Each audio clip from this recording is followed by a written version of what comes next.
শরীফের হাদিস এসেছে বয়স এত বেশি হয়ে গেছে ঠিক মতো চলতে পারে না। ওই জাদুঘরটা বাদশাকে বলছে, বাদশাহ আপনি একটা বুদ্ধিমান বালক আমার কাছে এনে দিতে পারেন, আমি তাকে জাদু শেখাবো। এটা বলছেন কে? হাদিসটা কি?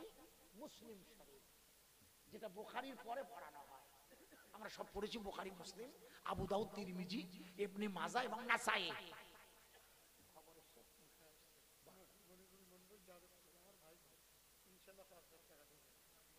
আপনার ভাইপো, আপনার আপন ভাইপো, ওই হলো এক জায়গায় থাকলে যেটা হয়, কই মনির সাহেব কই একটু দেখবেন, হ্যাঁ একটু ওঠেন না, একটু ওঠেন না, আমাদের কষ্ট দেন।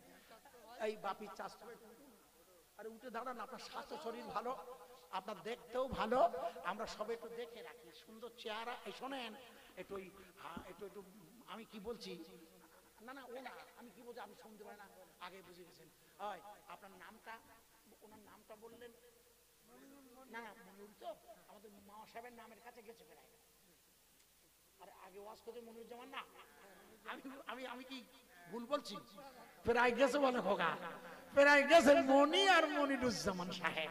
খুব ভালো বক্তা, ভালো আলেম, ভালো, আমার সাথে খুব মহব্বত, দেখলেন না, খুব মহব্বত করে। কারণ যারা আলেম, যারা একসাথে লাইন থাকে বোঝে, বক্তা তো চেনে তারা, আপনারা চিনবেন না।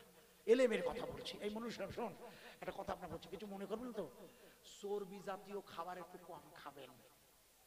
হ্যাঁ চর্বি জাতীয় মানে বুঝেছেন, খাবেন কিন্তু একটু কম, বুঝেছেন কি বলুন তো?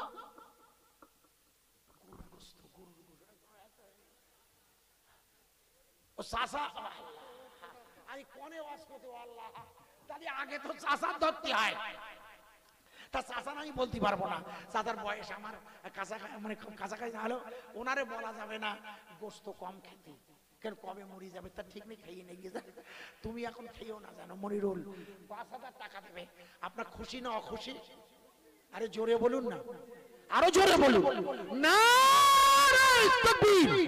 আচ্ছা আপনাকে একটা কথা জিজ্ঞেস করছি, আপনাকে জিজ্ঞেস করছি, মনে করবেন আপনি মনে করবেন রাগ করবেন না?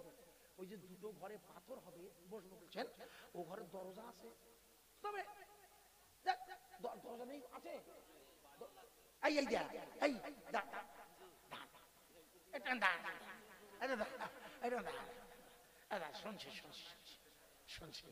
তার মানে যে দুটো ঘরের পাথর হয়েছে ওর দরজা, আপনি ওটা বলছেন, আমি ভুলে গিয়েছি, কিছু মনে করবে না, 1 মিনিট তো দেখেছি এদিকে আসার টান, আমি ভুলেছি। দুটো দরজা, দুটো দরজা, ওই আরে পাগলা 1 টাকাতে দুটো দরজা, দুটো দরজা, দুটো দরজা। আমি কোনো দাবি রাখছি না মনির সাহেব, আপনি ৫,০০০ দিয়েছেন, আপনার 5 দিয়ে আমাদের দুটো ঘরের পাথর হয়ে গেছে ৫০,০০০, 25 25 ৫০,০০০। এটা আল্লাহর রহমত নয় কি? সামনের জলসার আগে 2-1 মাসের মধ্যে বসে যাবে পাথর। সামনের জলসার আগে আপনার নিজেরাই দেখে আসবেন যে আমাদের টাকা দেওয়াটা এরা কোন পর্যায়ে নিয়ে গিয়ে করেছে।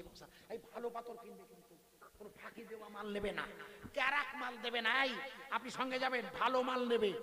দুটো দরজা, এই যে বড় বিপদে পড়ে গেলাম ভাই মুক্তার ভাই, একটা দরজা করে দিন না, একটা দরজা করে দিন, আপনারা দিন না কেন, দেন না কেন? আল্লাহ দিতে হয়, একটা দরজা দিতে হয়। হ্যাঁ হ্যাঁ, এই এত লোক দাঁড়িয়ে আছে, আপনি একটু আমার কাছে বসুন দিনই সরল ভাই, আমার কেউটালি পাই পাই, আপনি বলুন দেখেন, দাঁড়িয়ে থাকেন মহব্বতের, আমার কাছে বসেন, এই না আমার কাছে বসেন আপনি। এই দুটো দরজা একটুখানি, দুটো দরজা একটু দেবে।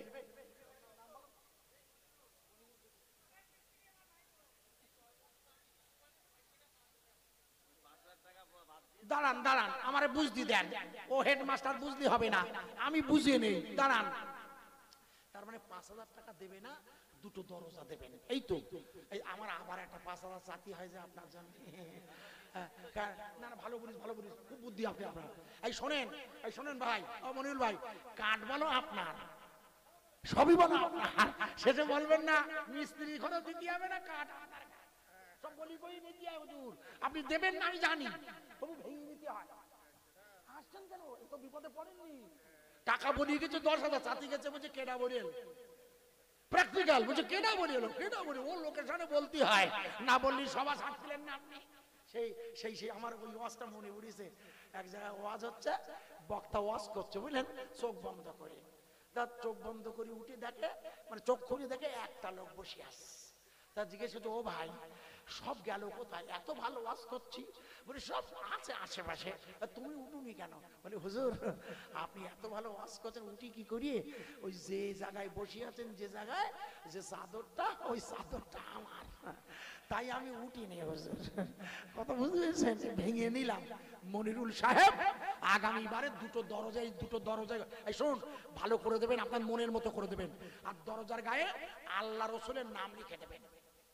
বোঝা গেছে? আমি বলে দিচ্ছি এগুলো আমার কাজ, কিন্তু ওটা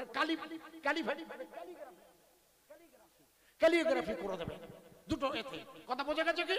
দেবেন কিন্তু ক্যালিওগ্রাফি, আপনি নিজে হাতে করবেন, হয়ে যাবে। নারায়ে তাকবীর।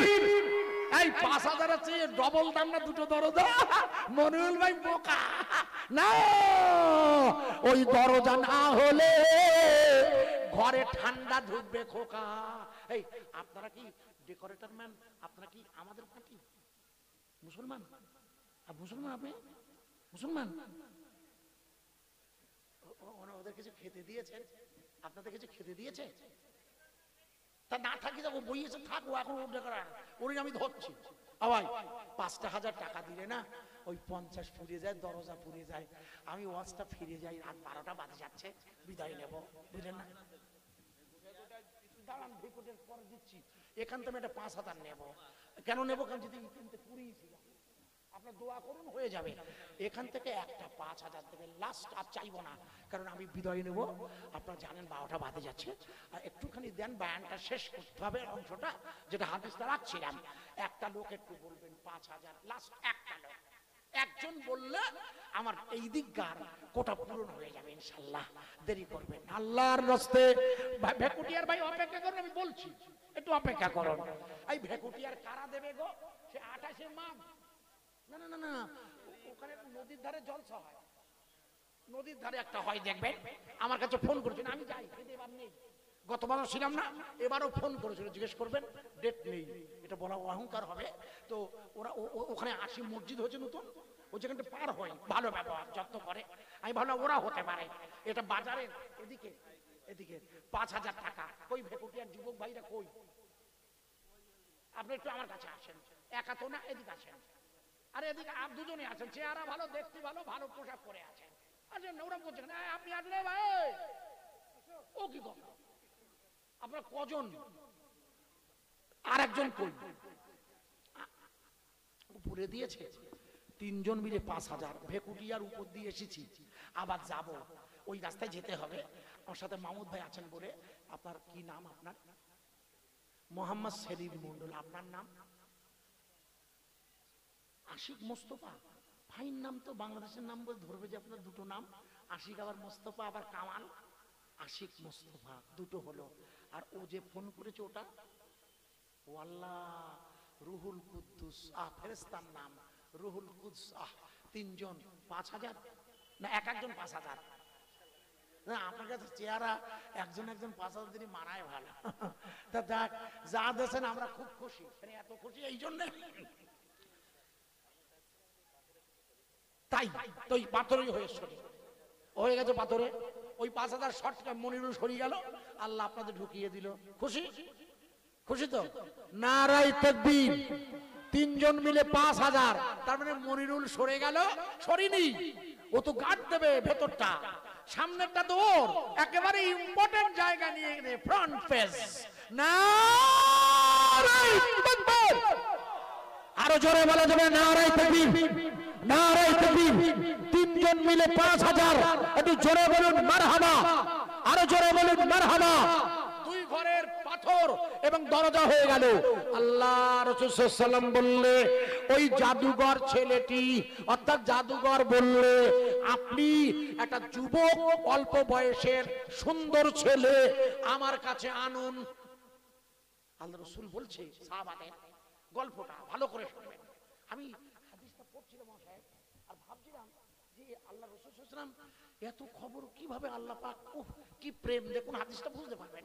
আল্লাহ রাসূল বললেন ওই রাজার লোকেরা খুঁজি খুঁজি একটা যুবক ছেলে, মানে অল্প বয়সের যুবক, সবে হয়েছে ছোট, বালক বলা যায়, রাজার দরবারে এনেছেন।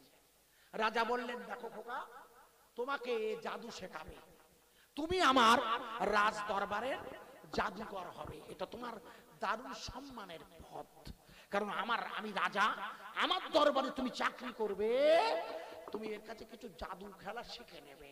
আল্লাহ রাসূলকে ওরা জাদুঘর বলতো, বলছিল মনে আছে, কেউ বা তোমার পাগল বলে, কেউ বা বলে জাদুকর। আবু জেহেল বলেছিল মোহাম্মদ, মনে করে দেখুন, যখন কুয়ায় পড়ে গিয়েছিল, রসুল পাক ওই রাস্তা দিয়ে যাচ্ছে, কুয়া খুঁড়েছে তো রসুলের জন্য, আর রসুল না পড়েছে আবু জেহেল। ভোরবেলা মোহাম্মদ ডাকাডাকি করে রসুল গিয়ে বলছে চাচা কি হয়েছে? বলে বিপদ খুব খোকা। বলে কি করব? বলে আমাকে গর্তের থেকে তোলো। বলে তুলবো? বলে হ্যাঁ। তা আল্লাহর নবী হাত বাড়িয়ে দিয়েছে, এত লম্বা হয়ে গেছে, টেনে তুলেছে। যেই তুলেছে বলে চাচা এবার বলুন লা ইলাহা ইল্লাল্লাহ। মানে তুমি একটা পাগলা জাদুকর। রতন পণ্ডিত বললে আবু জেহেল তোমরা যাকে জাদুকর বলছো ওই ছেলেটা দেখো বসে বসে আল্লাহর কুরআন তেলাওয়াত করছে কাবা শরীফে। ইতিহাস খুলে দেখবেন রতন পণ্ডিত দৌড়ে গিয়ে আল্লাহর নবীর সম্মানে হুজুরের দরবারে কুরআনের আওয়াজে ঈমানের কলেমা পড়ে গোটা বিশ্বকে ওই সময় চমকে দিয়েছিল। আরো জোরে বলুন নারায়ে তাকবীর। জাদুকর রাসূলকে বললে, আর রাসূলের কাছে পাগল গিয়ে ঈমানের কলেমার দাওয়াত পড়লে। হযরতে উনি ভারতে ফিরে এসেছেন, আমি ইতিহাস জানছি না ওই দিকটা। হযরতে নবী করিম সাল্লাল্লাহু আলাইহি ওয়াসাল্লাম বললেন, আবু জেহেল বললেন যে ওই জাদুকর ওকে খুব শেখাতে লাগলো প্রত্যেকদিন সকালবেলা। যেমন আপনাদের মাদ্রাসা আবাসিক আবার অনাবাসিক সব জায়গায় হয়। আবাসিক মানে বাচ্চা থাকে, আর অনাবাসিক মানে বাড়ি থেকে এসে পড়াশোনা করে ফিরে যায়। ও প্রতিদিন বাড়ি থেকে জাদুকরের কাছে জাদু খেলা শিখতে যায়। যে রাস্তা দিয়ে যায় আল্লাহ রাসূল বলছে ওই রাস্তায় খ্রিস্টানদের একজন খুব নামী ধর্মগুরু বসবাস করেন। খ্রিস্টানদের একজন খ্রিস্টান ধর্মগুরু ওখানে বসবাস করে। ওই যাবার পথে ছেলেটি কোনো একদিন ওই খ্রিস্টান পাদ্রীর সাথে পরিচিতি লাভ করেন। আল্লাহর নবী বলছে খ্রিস্টান পাদ্রীটা ওই ছেলেটাকে অনেক দিনই কথা শেখায়, ধর্মের কথা শেখায়। সেদিন সকালবেলা মুসলিম শরীফের রিওয়ায়েত এসেছে ওই ছেলেটি যখন ওই রাজার দরবারে যাবে, রাস্তা দিয়ে যেতে গিয়ে দেখে রাস্তার মাঝে একটা বন্য জন্তু বসে আছে, গোটা এলাকাটা দখল করে, পুরো রাস্তা দখল করে বন্য জন্তুটা বসে আছে। কথা বুঝতে পারছেন? ছেলেটা বলল এই হচ্ছে আমার দুইজন গুরুর পরীক্ষা করার সুযোগ। জাদুকরের জাদুবিদ্যা না ওই খ্রিস্টান পাদ্রীর বিদ্যা, কোন বিদ্যা আমাকে রক্ষা করে আমি আজ পরীক্ষা করব। ভালো করে শুনবেন।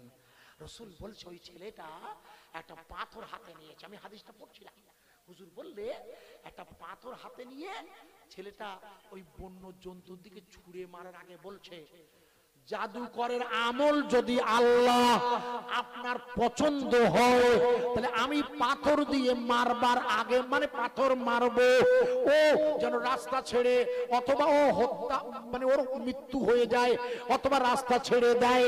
জাদুকরের পাথর ছোড়াটা দিয়ে আমি জাদুকরের আমলটা পরীক্ষা করতে চাই।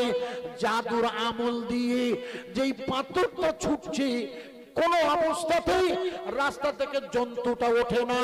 আল্লাহ রাসূল বললে ওই পাদ্রী ওকে শিখিয়ে দিয়েছিল আমার আল্লাহর নাম, যেহেতু আমার নবী ঈসা হলো খ্রিস্টানদের নবী, যদিও তারা মানে না। আল্লাহ রাসূল বলছে আমার ভাই ঈসার অনুসারী ওই পাদ্রীটা, উনি ওকে আল্লাহর নাম শিখিয়েছে, আলিফ আলিফ আলিফে আল্লাহ। ছেলেটি আল্লাহর কাছে বলল আল্লাহ ওই পাদ্রীর আমল যদি আপনার কবুল হয়, আমি পাথর দিয়ে মারছি, রাস্তা ক্লিয়ার হয়ে যাবে। যেই পাথর আল্লাহর কাছে ছুঁড়ে মেরেছে, অর্থাৎ পশুটাকে মারবে বলে পাদ্রীর আমল পরীক্ষা করতে, সঙ্গে সঙ্গে পশুটা ওই পাথরের আঘাতে মারা গিয়েছে। জোরে বলুন সুবহানাল্লাহ। ছেলেটি বলল আল্লাহ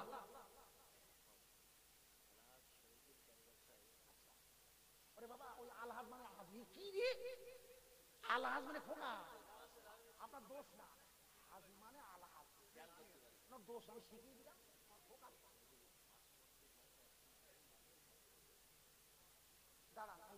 বুঝি প্রত্যেক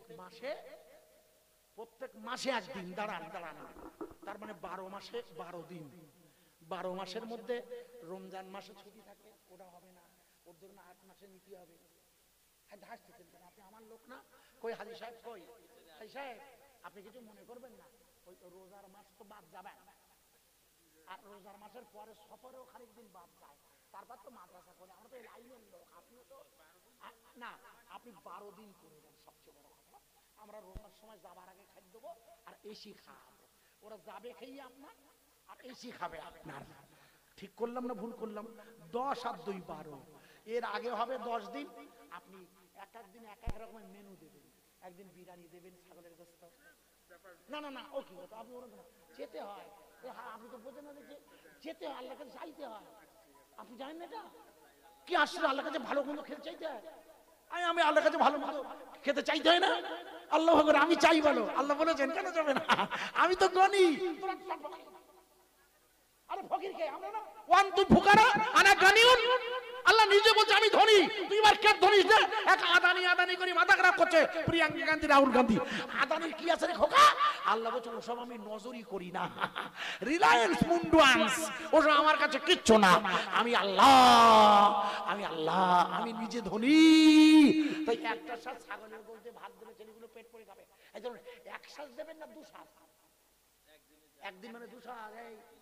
আপনি এটা ভুল বললেন, 2 শ্বাস হলো ভাত, 1 শ্বাস নাস্তা, 3 শ্বাস লাগে। হাসছেন কেন? আপনার ক শ্বাস? আপনি শুনুন, হাই সাহেব যা দেবে সেটা 3 শ্বাসই হয়, আপনি চিন্তা করবেন দেবেন, আপনি টেনশন করছেন না। আপনি আল্লাহ আপনাকে দেবে, তো বাড়িয়ে দেবে। আপনি একদিন মাছ দেবেন, একদিন মুরগির ডালে, না না না আমি একটু বলে দিচ্ছি, একদিন ডিম দেবেন, একদিন গরুর গোশত দেবেন, একদিন মুরগির গোশত দেবেন, একদিন পোল্ট্রি দেবেন। কথা বুঝতে পারছেন?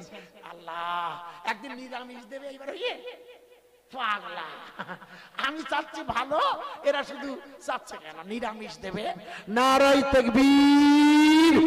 12 দিনের খাবার হাজী সাহেব হজ করেছেন কবার? দাঁড়ান, ওটা হাজী, ও কি কথা, কে বলে যাবে? ওটা তো হজ, ওটাও হজ। আমি ফিরছি, ওটাও হজ। নিয়ত করবেন বড় হজে, যে আল্লাহ ছোটতে নিয়ে গেছেন, আমি বড়টাই যাব। আরে ছোট দিয়েই তো বড় হয়, হজের নাম ছোট উমরা, তাতে কি? ওটা হজ। একদল আমাকে বলছে, ফতোয়া দিচ্ছে, বলে যারা ছোট হজ করে বড় হাজিকে রাগ হয়, হিংসা করে, বলে আমরা 7 লাখ টাকা দিয়ে হজে গেলাম আর ও 70,000 দিয়ে করিয়েছে। আল্লাহর কসম আজকেও ঝগড়া লাগাচ্ছে, আজকে বলছি ওর হাজি বলবে কেন? আমার কেনা বলি বলবে না? আল্লাহ সাক্ষী দিকে বলছে, আল্লাহ সাক্ষী আমাকে জিজ্ঞেস করে মহিলা বলছে অমুক গেছে হজে, তা ওরা ঝামেলা করছে, বলছে ওরা হাজি বলবা কেন? হাজি কেন? ওর হাজি ডবল হাজি বলবা, ওমরাও হজ। আল্লাহর রাস্তে আমি আপনাদের দোয়া করছি, একটু হাত উঠাবেন, আল্লাহুম্মা আমিন। আল্লাহ উনি 12 দিন খাওয়াবেন মাসে, অর্থাৎ 1 বছরে। আল্লাহ যদি আমি এই লাইনে পড়ে যাই কোনোদিন, সেই মাসের মধ্যে আমিও খাবো আল্লাহ। তবে চান্স না আলহামদুলিল্লাহ চান্স কম, এত ব্যস্তর মধ্যে থাকি। আল্লাহ যদি কোনোদিন সুযোগ করে দেন আপনি ওনার হাজী সাহেবের খাবার, আল্লাহ ওনার জন্য আমি দোয়া রাখছি, আপনি ওনাকে ফরজ হজটা করিয়ে নেবেন। আল্লাহ আল্লাহ আল্লাহ আপনি সব পারেন, আল্লাহ আল্লাহ আপনি পারেন, আল্লাহ এমন পারেন এক বেগুনে এমন দর তুলে দিয়ে আপনি হজের টাকা দিয়ে দিতে পারেন। এই ক্ষমতা আপনার, আপনি পাথর দাম এমন বাড়িয়ে দিলেন আপনি হজের টাকা তুলে দিতে পারেন। আল্লাহ ওনার ব্যবসায় বরকত দিয়ে ওনাকে কাবার মেহমান বানাবেন। একটু জোরে বলবেন না আমিন। না হাজী সাহেবজি জিন্দাবাদ। আল্লাহর হাবিব বললে ওই ছেলেটা পাথর মেরেছে, যেই পাথর মেরেছে অমনি পশুটা মারা গিয়েছে।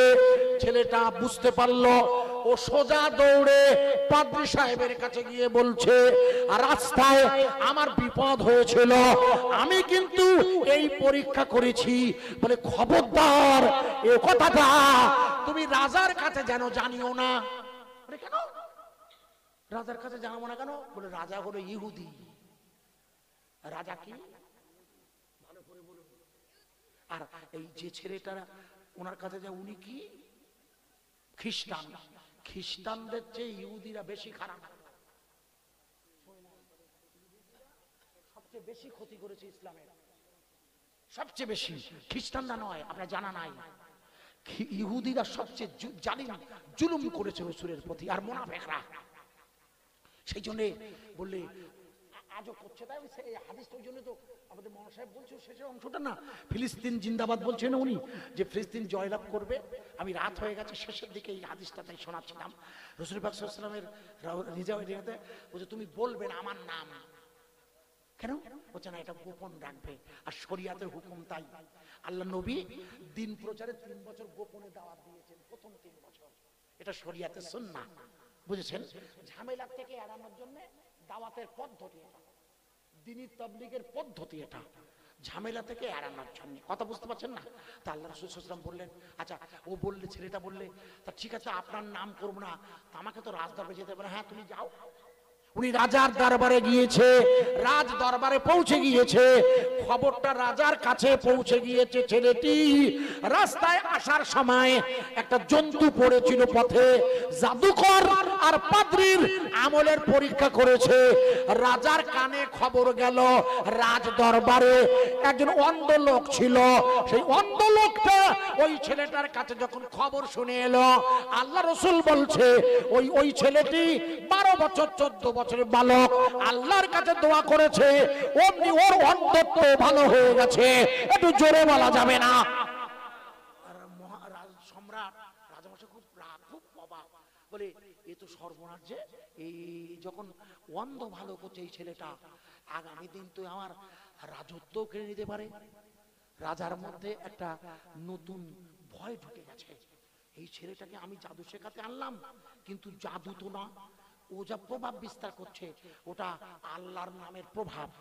এখানে জাদু তো কাজ করছে না। ওয়াজ বোঝা যাচ্ছে কি? এখানে কোনো জাদু তো কাজ করছে না। রাজার দরবারে যত কুষ্ঠ রোগী সব ভালো হয়। রাসূল বলছেন হাদিসে, রাজার দরবারে কুষ্ঠ রোগী ওর কাছে এলে দোয়া করলে ভালো হয়, কোনো ওষুধ লাগে না। আশ্চর্য।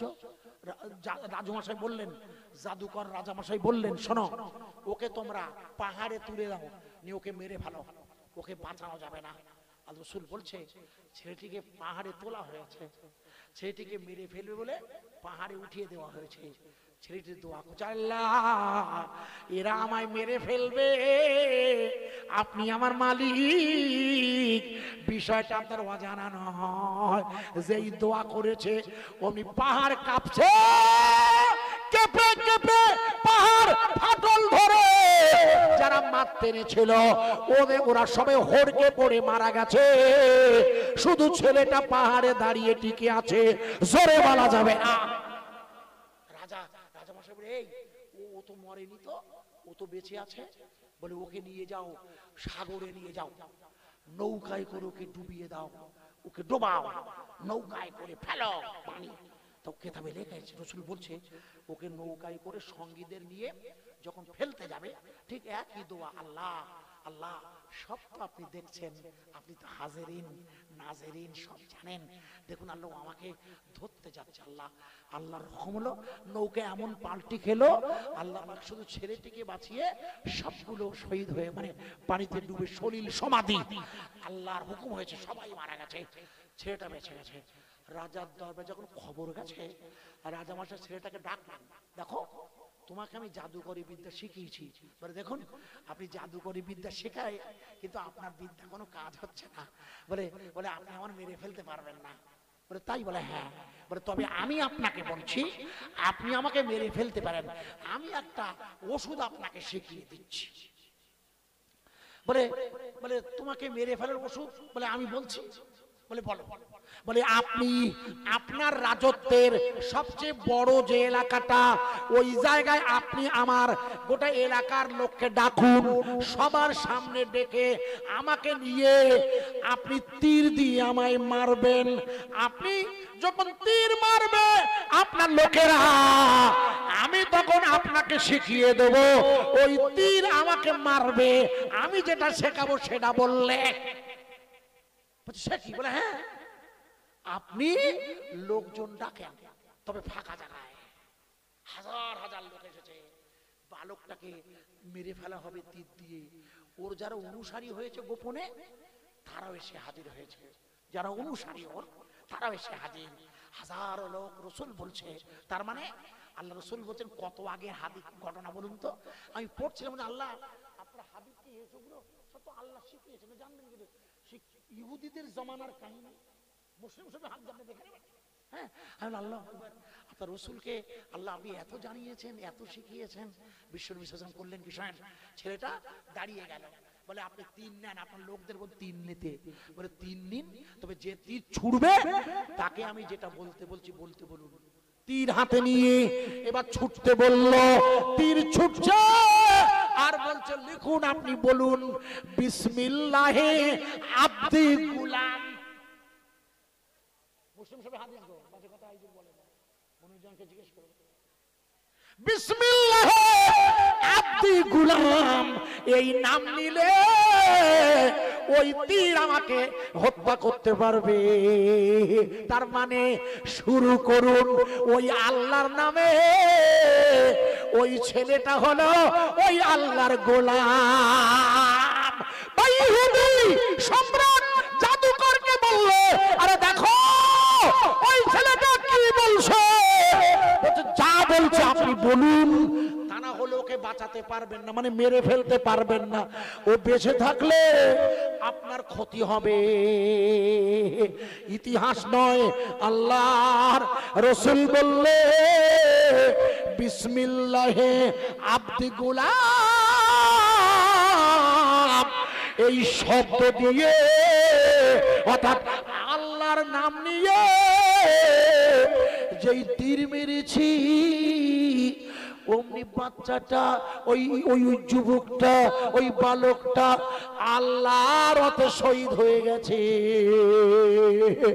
চারিদিকে ওর রক্ত, গোটা এলাকার লোকজন ওই ইহুদি রাজার বিরুদ্ধে ক্ষিপ্ত হয়ে প্রকাশ্যে এই ছেলেটির প্রতি ঈমান এনেছে।